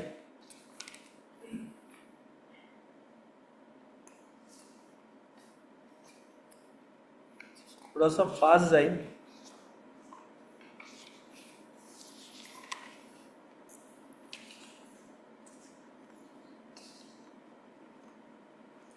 विमोचनाचं कळलं ना, म्हणजे हे तीन, वंश विमोचन, ऋणमोचन आणि कर्म विमोचन. म्हणजे काय, जे कर्मातील दोष होते ते कर्म विमोचनाने काढून टाकले. जे काही आपल्याकडनं जाणते अजाणतेपणे जे काही घडलं, आपण सेवा केली, आपण सर्व करतो, सर्व प्रकारच्या साधना करतो, त्याने ते सर्व दूर केलेलं आहे. वंश विमोचन पण झालं आहे. आता जेव्हा आपण जिथे साधकांकडे प्रश्न मांडतो त्याच्यावरनं त्यांना जे काही तुम्हाला सेवा सूचित करायची असेल त्याप्रमाणे सेवा सूचित होते. बहुतांश प्रकारच्या ह्याच्यामध्ये आपल्या त्या सेवा करून आपलं ते विमोचनाचं कार्य झालेलं आहे. आता दीक्षा, गुरुदीक्षा आपण कोणी म्हणतो, गुरुमार्गात आल्यावरती बाबा गुरुदीक्षा, काय दीक्षा घेतली का, हा प्रचलित शब्द आहे. तर गुरुप्रसादामध्ये दीक्षाची एक चांगली व्याख्या दिली आहे की प्राप्त झालेल्या जीवनातील दैहिक माध्यम हे ऋणानुबंधाशी अनुकूल करून देणे किंवा ऋणानुबंध हे प्राप्त जीवनातील दैहिक माध्यमाशी अनुकूल करून देणे या साधन सिद्धतेस दीक्षाविधी म्हटलेले आहे. म्हणजे काय की या जन्मामध्ये प्राप्त झालेलं दैहिक माध्यम हे पूर्वीच्या अनेक जन्मातील ऋणानुबंधाशी हितसंबंधित आहे. जर काय हे ऋणानुबंध एकमेकांना पोषक नसतील तर प्राप्त जीवनामध्ये जरी सुख, शांती, समाधानाची तरतूद असली तरी आपल्याला कष्ट करावे लागतात. आणि हे सुख, शांती, समाधान प्राप्त होण्यासाठी जे प्रयत्न करतात आणि त्याची फलप्राप्ती आपल्याला व्हावी म्हणून कृपाशीर्वाद म्हणून ज्या साधनांची आवश्यकता असते आणि ही साधन भक्तांच्या कल्याणासाठी गुरु आज्ञेने करून देण्यात येतो, त्या साधन पद्धतीला दीक्षा असं म्हटलेलं आहे. म्हणजे थोडक्यात काय, आपल्या दैहिक माध्यमाला सर्व ऋणानुबंध, सर्व गोष्टी अनुकूल करून देणं आणि जीवनात सुख, शांती, समाधान प्राप्त करून देणं, त्याला दीक्षा असं म्हटलेलं आहे. मानवी जीवनाचा विषय आणि विषय परत्वे निर्माण होणारी दुःखे जी ऋणानुबंध परत्वे असतात, कर्म परत्वे असतात, त्यांचे प्रथमतः निवारण अथवा विमोचन झाले पाहिजे. तसे झाले तरच मानवी जीवनाच्या कल्याणार्थ किंवा उद्धारार्थ दिल्या जाणाऱ्या दीक्षा म्हणजे उपासना दीक्षा, गुरुनामस्मरण दीक्षा, अनुग्रह दीक्षा आणि गुरुदीक्षा परत्वे त्या भक्त भाविकांचा यथोचित देहिक आत्मिक कारणिक विकास होण्यात काही अडथळा निर्माण होत नाही. त्यामुळे दीक्षा हा भक्तांच्या विमोचनार्थ, ऐहिक कल्याणार्थ आणि जीवन उद्धारार्थ दिल्या जातात. फार मोठं वाक्य आहे, थोडक्यात फोड करून सांगतो की प्राप्त जन्म होण्यापूर्वी फक्त आत्मा आणि कर्म अशीच अवस्था असते. आणि जन्म झाला की आता मगाशी आपण बघितलं की विविध ऋणानुबंध जोडलं जातात. स्वतःचं कर्म जन्म जन्मांतर असतं आणि माता पिता इतर जन आणि देवादी. पण हे सर्व एकमेकांना पोषक असतील असं नाही. काही वेळेला देवदेवतार्जन आपल्याकडनं योग्य पद्धतीनं होत नाही. गुरुवलय पुंडायचं म्हणजे मी बोललो देहाभोवती देहिक वलय असतं, आत्मिक वलय असतं, कर्मविलय असतं, त्याच्या बाहेर गुरुवलय असतं. आणि जोपर्यंत हे गुरुवलय आपल्या देहाच्या जवळ येत नाही आणि देहाच्या जवळ आल्यानंतर आपले जीवनातील दोष त्या गुरुवलयामध्ये विसर्जित होत नाही, तोपर्यंत सुखशांती समाधान आपल्याला मिळत नाही. ज्या वेळेला आपण इथे येतो तेव्हा गुरु आपल्या जीवनाचा अभ्यास करून आपल्या कर्मविमोचन, वंशविमोचन आणि ऋणमोचन करून त्याच्यातली प्रतिकूलता काढून देतात. आणि त्याच्यानंतर उपासना दीक्षा, गुरु नामस्मरण दीक्षा, अनुग्रह दीक्षा आणि गुरुदीक्षा या आपल्यामध्ये समाविष्ट करून देतात. त्यामुळे काय होतं की देहिक, आत्मिक आणि कारणिक यांचा विकास होतो. म्हणजे देहाचा विकास होतो, आत्म्याचा विकास होतो आणि कारण म्हणजे मी तुम्हाला सांगितलं की तो परमेश्वराचा अंश असतो, त्याचा विकास होतो. आता ह्याचा विकास झाल्याने काय होतं ते आपण पुढे बघू. पण ह्याच्यामुळे काय होतं की तुम्हाला ऐहिक सुख, शांती, समाधान आणि प्राप्त होतं आणि तुमचं जीवन सुकर होतं. वंदनीय दादांच्या माध्यमातून वरील सर्व दीक्षांना सिद्ध रूप प्राप्त झाले. परंतु भवितव्यातही या दीक्षांता विधीचं सिद्ध स्वरूप तसेच राहून दुःखी लोकांच्या कल्याणार्थ ही परंपरा पुढील काळासाठी कार्यान्वित राहावी यासाठी श्री नरसोबावाडी येथे महारुद्र स्वाकार हा विधी करण्यात आला. या दीक्षा देण्यापूर्वी म्हणजे जे काही विधी करण्यात आला ज्याला महारुद्र स्वाकार म्हणतात आणि तो नरसोबावाडी येथे केला, तर हा सर्व जो काही विधी होता तो म्हणजे दादांनी स्वतःच्या इच्छेने नाही केला किंवा त्यांनी जी काही त्यांची भक्त मंडळी होती त्यांच्या इच्छेने नाही केला. जो काही केला तो त्या गुरु आज्ञेने केला आणि त्या गुरु आज्ञेने केल्यामुळे तो यशस्वी झाला. त्याच्यासाठीचे जे काही नियम होते, पथ्य होतं, ती सगळी त्यांनी पाळली.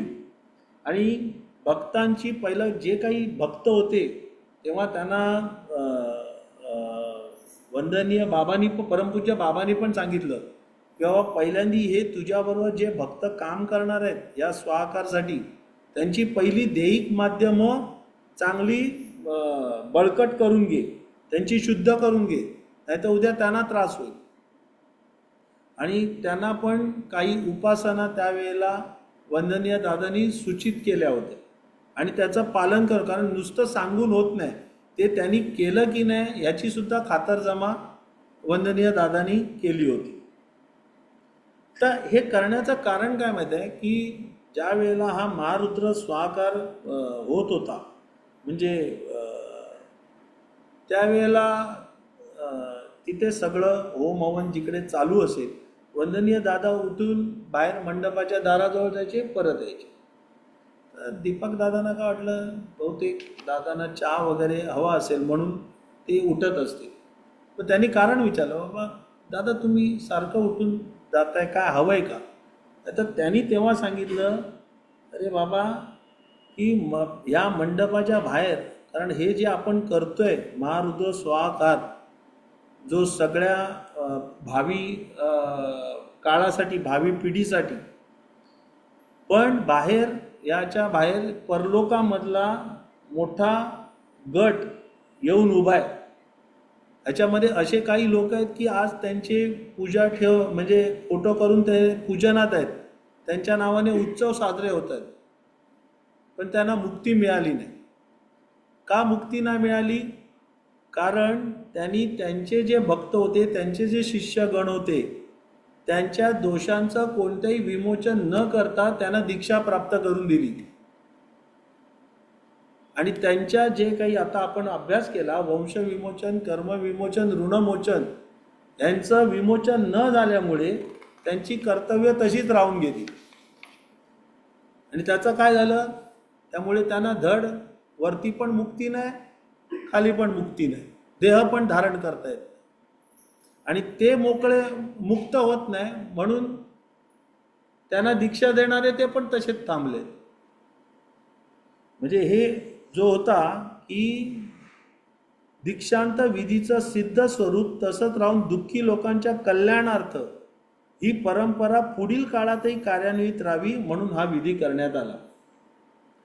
तर त्याच्यासाठी हा महारुद्र स्वाहाकार विधी जो दादांनी केला तो इतका महत्त्वाचा आहे की दीक्षेसाठी केला तो त्यांनी, की त्याच्यामुळे जे काही अशा गोष्टी जगतामध्ये घडल्या होत्या दुसऱ्यांकडनं, दुसऱ्या साधकांकडनं, मी जसं मगाशी म्हणालो तसं, तर त्यांना पण या विधीमुळे मोक्ष प्राप्त झाला.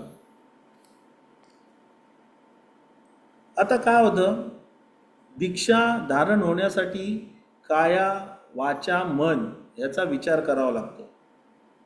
कारण कायेची गती वेगळी आहे.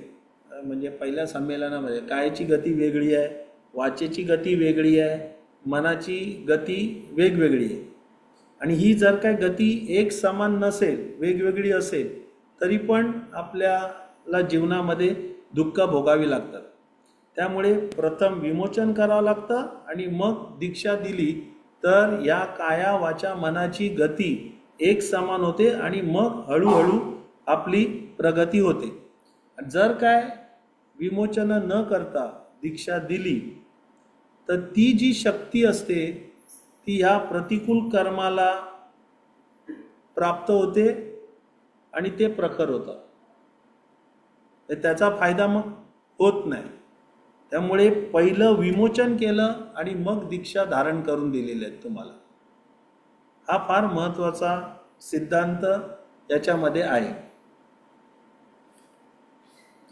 दीक्षा धारण होण्यासाठी काया, वाचा, मन यांचा विचार करावा लागतो. कारण या तिन्हीची गती वेगवेगळी असल्याने दुःखे भोगावी लागतात. म्हणून प्रथम विमोचन आणि दीक्षा दिली, त्यामुळे प्रगती होते. तसेच दीक्षा ही दैहिक माध्यमातून घ्यायची असल्यामुळे त्याचा संस्कार आत्मिक तत्वावरती करावा लागतो. कारण मृत्यूनंतर देह विसर्जित होतो. देहाबरोबर जर काय ती दीक्षा देहाला दिली तर त्याचा काय उपयोग नाही. दीक्षा कोणाला असायला हवी? दीक्षा आत्म्याला मिळायला हवी. कारण पुढचं जे काही कार्य चालेल, पुढची जी काही जन्म तुमची होतील ती आत्मा घेत असल्यामुळे त्याचा जो काही दीक्षा आहे त्याचा फायदा तुमच्या आत्म्याला व्हायला हवा. आत्म्याला दीक्षा दिल्याने पुढील जन्म घेताना आत्मा त्याच्याबरोबर दीक्षेचा संस्कार बरोबर घेऊन येईल. पुन्हा तो कर्मपरत्वे बंधनात अडकणार नाही. म्हणून वंदनीय दादांनी दीक्षा सूक्ष्म आणि कारण देहामध्ये धारण होईल अशी व्यवस्था केलेली आहे. बाहेरच्या जगामध्ये फक्त स्थूल देहाचाच विचार करतात, पण जो आत्मा शरीरात धारण झाला आहे त्याला योग्य मार्गाने वळण लावायला हवे. आता बघा, मगाशी सांगितलं त्या सगळ्या दीक्षा मी तुम्हाला सांगितल्या 5. उपासना, ही उपासना दीक्षा आहे ती कोणासाठी आहे तर कायेसाठी आहे. या दीक्षेचा संबंध घराण्याच्या कुल देवदेवता यांच्याशी आहे. गुरु माध्यमांकडून दीक्षाचा स्वीकार करण्यापूर्वी त्या देवदेवतांचा कृपाशीर्वाद घेणे अत्यावश्यक असते. या कृपाशीर्वादाचा संस्कार कायेवर होणे महत्त्वाचे आहे. त्यासाठी हा दीक्षांत विधी फार महत्त्वाचा आहे. आता हे या सगळ्या उपासना, नामस्मरण, अनुग्रह या मला वाटतं आपल्याकडे सेवे याच्याकडनं होतं, आपल्याकडे होतोय व्यवस्थित, म्हणजे सगळ्यांना माहीत असलेला उपनयन दीक्षाविधी होतो. पण आता मी जसजसं तुम्हाला ह्या गोष्टी सांगत जाईन तसं तुम्हाला त्याची प्रचिती येईल. पहिलं काय दिलं? उपासना. कोणासाठी दिली? कायेसाठी.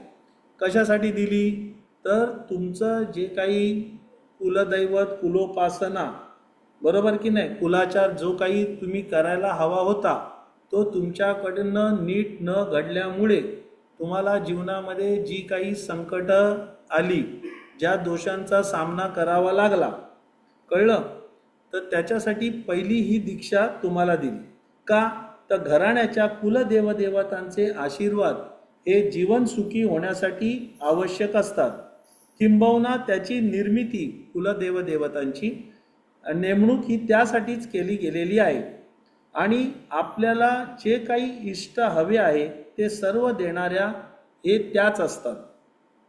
पण त्यांचा कुलधर्म, कुलाचार व्यवस्थित शास्त्राप्रमाणे परंपरेनुसार व्हावा लागतो आणि आपल्या हातून तो पूर्णत्वाने होत नाही.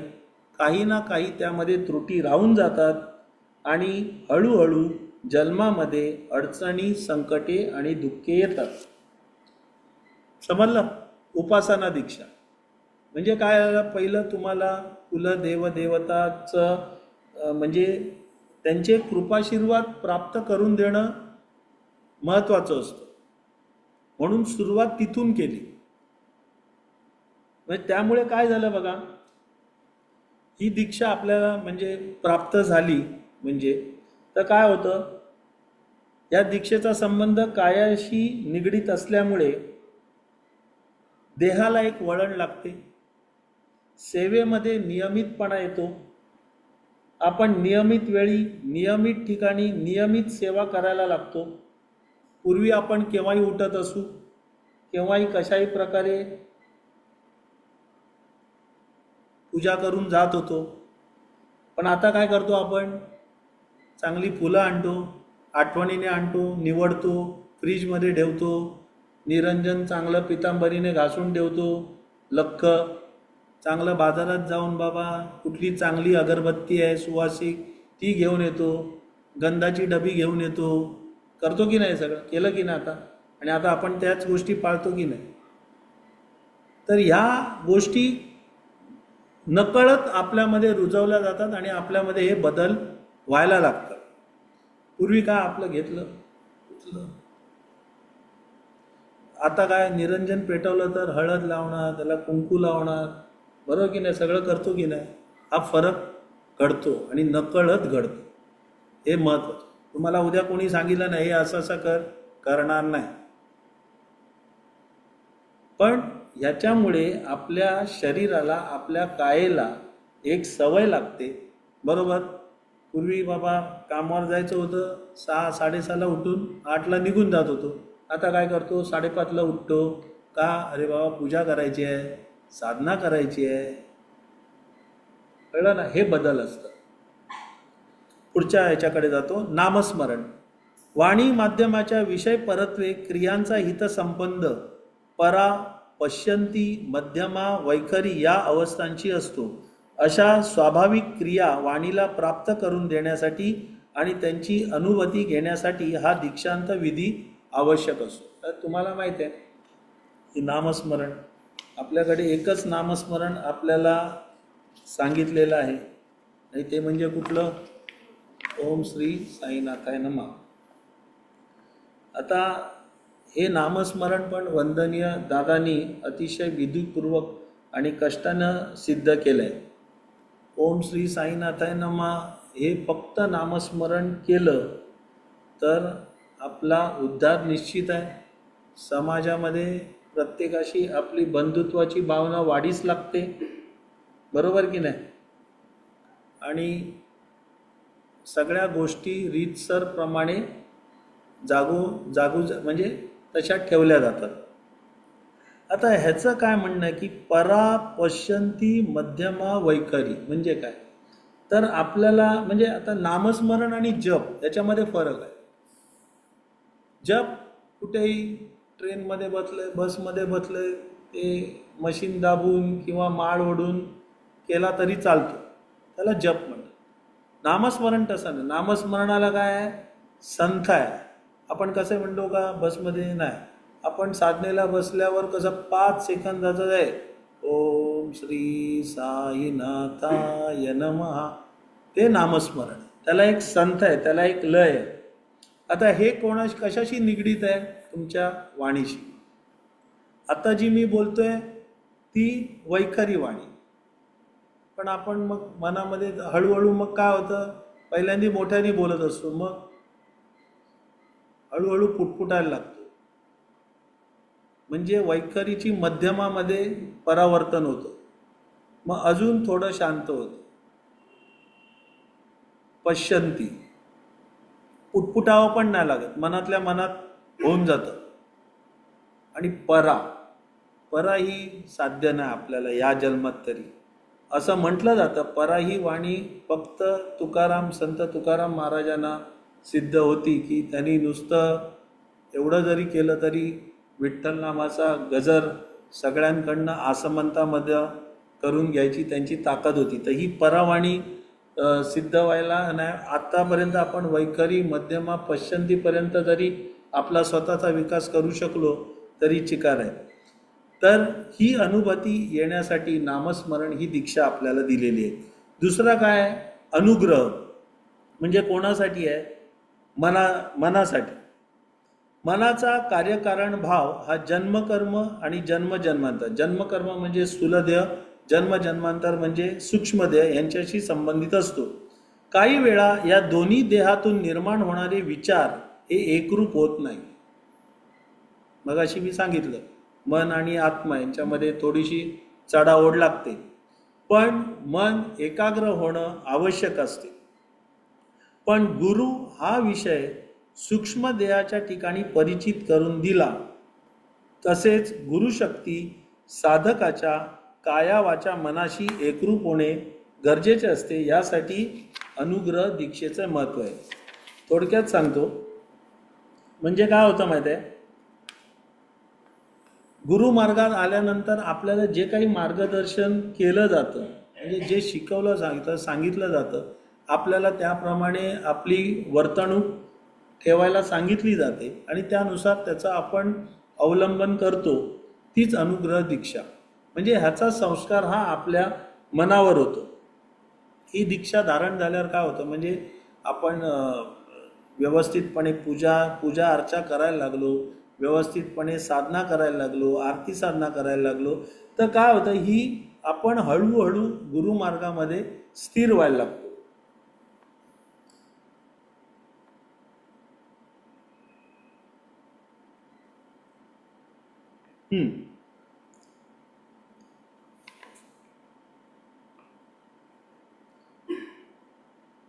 अनेकदा असे अनुभवास येते की एखादी गोष्ट तीव्रतेने जेव्हा करायची वाटते त्याच वेळी थोड्या बहुत अंशाने ती न करावी असाही संकेत येतो. पहिल्या अवस्थेतील संकेत हा जन्मकर्म परत्वे असतो आणि त्यात आपण यशस्वी होणार नाही ही जाणीव जन्मजन्मांतराला असते.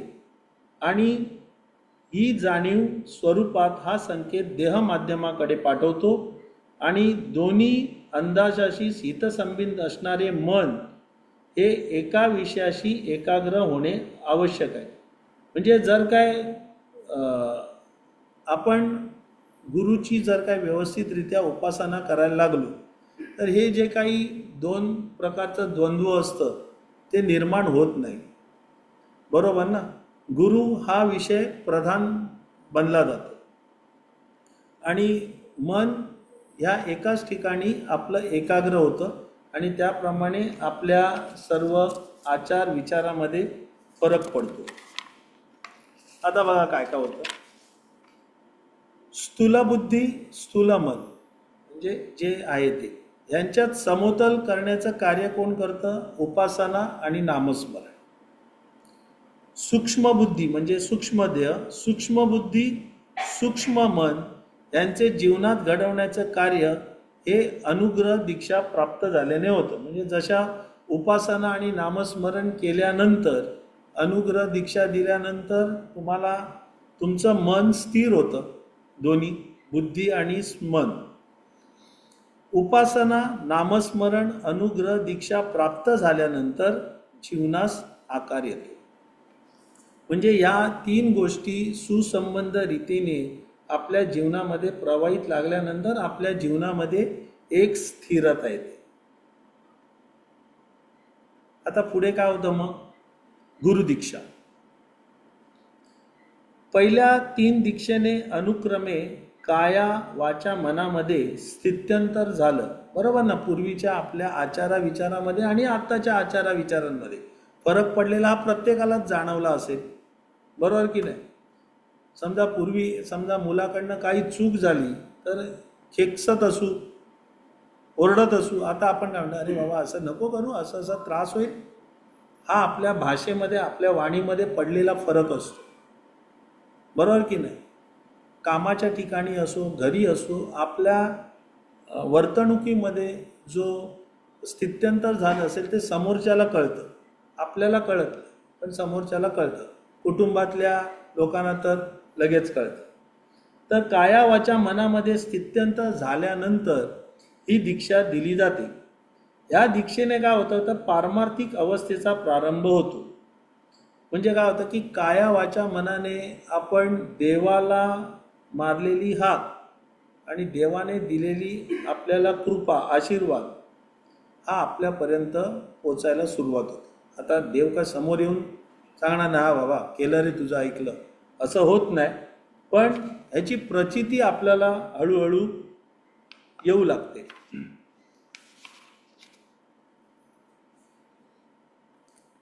वरील 3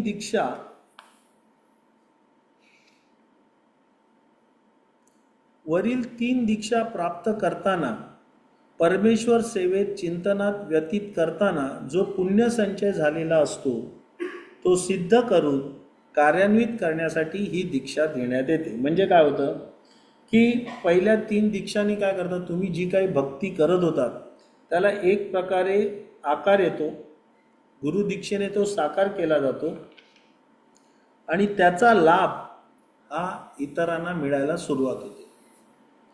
जर तुमच्याशी कडे कोणी दुःखी आला तर त्याचं दुःख निवारण करता येईल, किंवा एखादा आधिव्याधीने ग्रस्त मनुष्य तुमच्याकडे आला आणि त्याला तुम्ही चिमूटभर उधी दिली आणि सांगितलं तुझं काम होईल, तुझ्यावर आलेलं संकट टाळलं जाईल आणि त्या माणसाला बरं वाटतं, त्याच्या जीवनामध्ये आलेलं संकट दूर होण्यास मदत होते, कळलं? ह्याची प्रचिती आपल्याला येते, ती गुरुदीक्षा. जन्मजन्मांतरातील भिन्न भिन्न देवदेवतांचे विमोचन होऊन ज्या गुरुना भक्तिभावनेने ईश्वर रूप मानले आहे, तो गुरु हा विषयच केवळ जीवन उद्धारार्थ आहे असा संकल्प होतो. म्हणजे काय, प्रत्येक जन्मामधलं देवधर्म वेगवेगळं आहे, गुरुतत्व वेगवेगळे आहे. पण ह्या अनेक जन्मामध्ये जी काही आपण देवाधिक कामं केली होती ते या जन्मामध्ये या सर्वांची पुण्याई एकत्र जोडून आपल्याला एक गुरुतत्व आपलं निर्माण झालं. म्हणजे काय झालं, ओम श्री साईनाथाय नमः, बरोबर? आणि त्यामुळे काय होतं की आपली एक प्रकारची पारमार्थिक उन्नती मिळते, आपली उन्नती होते. आणि मग आपण दुसऱ्यांना, इतर जे काही समाजातील घटक आहेत त्यांच्या दुःख निवारणासाठी आपण कार्य करायला लागतो. त्यामुळे गुरु हा विषय प्रधान होऊन इतर विषय गौण होतात.